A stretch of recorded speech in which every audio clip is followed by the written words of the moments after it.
First thing I want to ask you is, 9 months, where we were at then, September, to where we are today, a lot's changed. How do you feel with everything that's going on? And tell us a little bit about your current state today.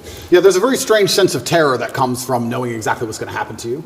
There's a strange sense of calm that comes from it also, but in the middle of the night when you can't sleep, sometimes you feel happy knowing what they're trying to do to you, and sometimes you feel terrified knowing what they're trying to do to you. I think I'm very happy.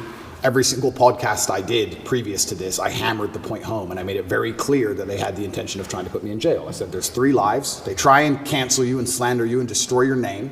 They don't just want you to disappear from the internet. They want you to disappear from the internet in a cloud of shame. They have to shame you, which is why they chose the crimes they did for me, and it's why they usually choose the crimes they choose, because it's heinous. They want to shame you, and they want you to disappear with your head facing the ground and never pop up again.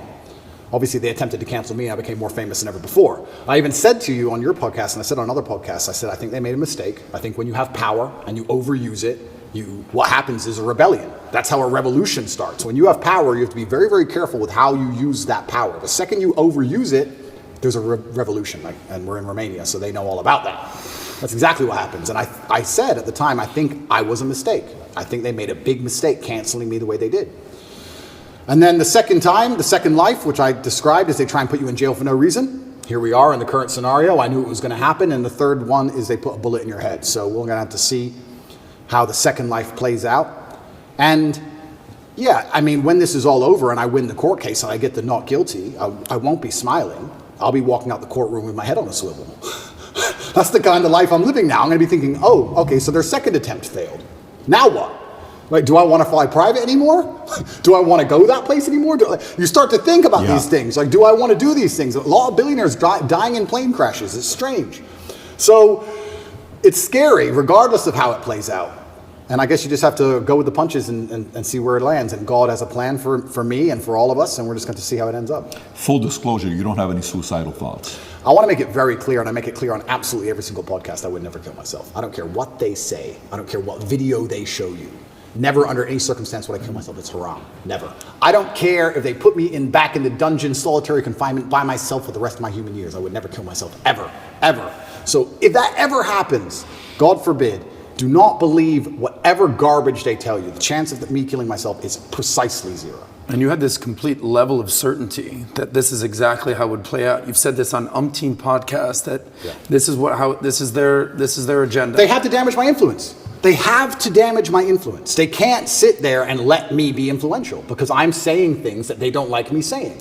And there are people sitting around going, he's saying things counter to our message and counter to our narrative. Get rid of him. And they have a pretty standardized playbook. And this is probably one of the first times in history where their playbook just isn't working. Cancel him. Well, he's still around. Oh, well, lie about him in the news. Just say he touches chicks. Well, no one believes it. Oh, all the comments are on his side. Everyone's calling us liars. Okay, then do it again. Then do it again. Make up a new girl. Then do it again. Find someone else. Yeah. And they keep attacking me with the same weapons, but the bullets are bouncing off. And that doesn't give me a sense of calm. That doesn't make me think, ha ha ha, I'm invincible. It makes me think, uh-oh. It makes me think, uh-oh, because human life is cheap at the top. It's very cheap. Does it make you want to sit on the sidelines and be quiet and just kind of live a life with your family, your kids? Does it make you want to do that? Maybe all these attention is actually not a good thing. It's interesting. Because sometimes I analyze myself and think, why don't I just do that? Why don't I just disappear? I don't need money. I don't need fame. Why don't I just disappear? And then you have to, I was saying this to my brother, and he was like, well, Genghis Khan didn't need Vienna. Some people are just wired that way. Like, Vienna's a long way from Kathmandu. Sometimes that's just the way it is, or Ulaanbaatar, I apologize, the capital of Mongolia. That's just the way some people are.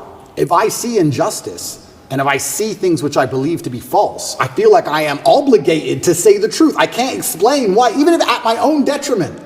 What am I doing this for? Like, it's to the detriment of my life.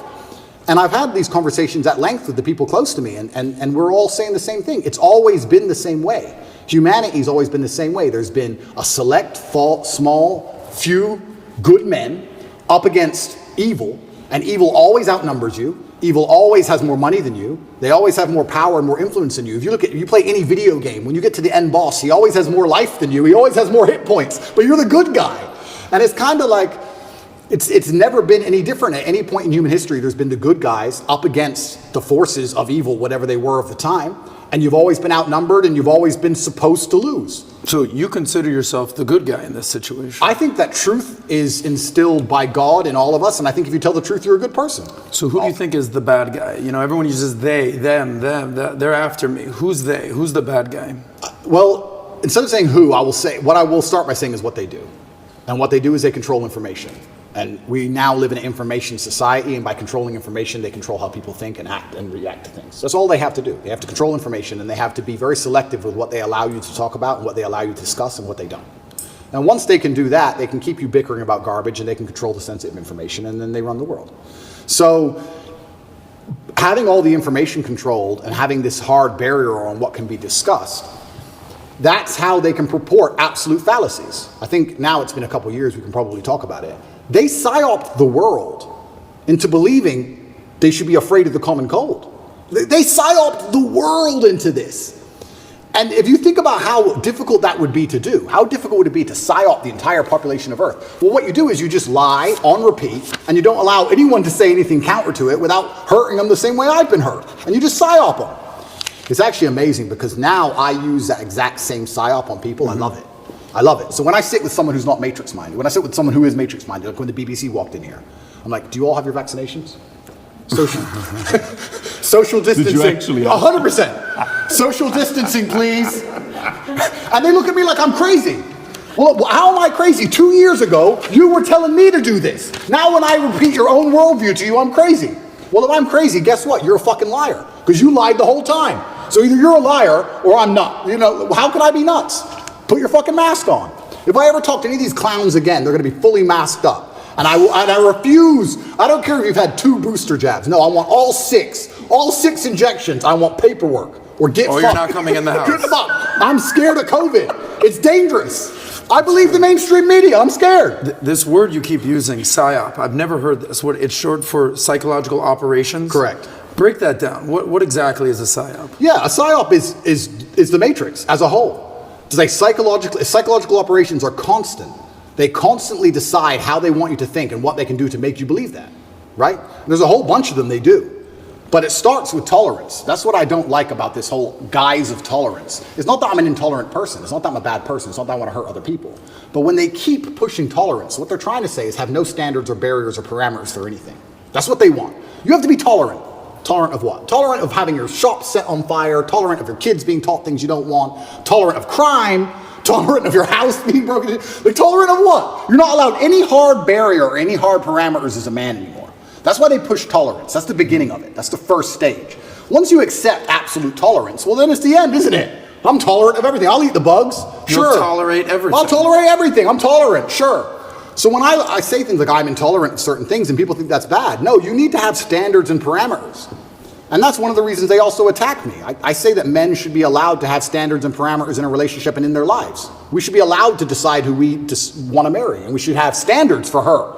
They have standards for us. We should allow ourselves to have standards for her. We should have standards in what we'll accept from a government and standards in what we'll accept from a police force. We should have standards as men. But they're trying to erode all of that, because once that's gone, then your brain is completely empty. And then once your brain's empty, they can just plug in the slave program, and then it's over, right? You're a tolerant person. You're a tolerant person. Good. You're a good slave. Slaves are exceptionally tolerant.